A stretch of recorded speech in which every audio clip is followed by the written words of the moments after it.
வந்து எந்த ஒரு இல்லாமல் சிம்பிளாக ஒரு வறுவலாட்டம் பண்ணலாம். இப்போ வந்து இதில் 2 ஸ்பூன் கடலெண்ணெய் ஊற்றிருக்கேன். இப்போ நீள வாக்கில் அரைச்சி வச்சுருக்கிறேன். இதை போட்டுக்கலாம். இதுக்கு தண்ணியெல்லாம் எதுவுமே ஊற்றக்கூடாது. இந்த கழுவி வச்சுருக்கிற இதுலேயே இது வேகும். அப்படியே வேகட்டும். இப்போ மூடி போட்டு மூடிடலாம். அப்படியே வேகட்டும். இதுக்கு தேவையான மிளகாத்தூள் போட்டேன். இப்போ மஞ்சத்தூள் ஒரு அரைக்கரண்டி.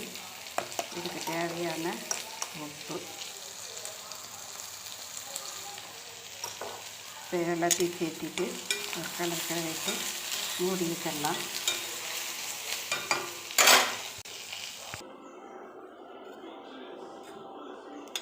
சுவையான கத்திரிக்காய் வதக்கல் சுலபமான முறை. இது ரொம்ப நல்லா இருக்குது சாப்பிட்றதுக்கு.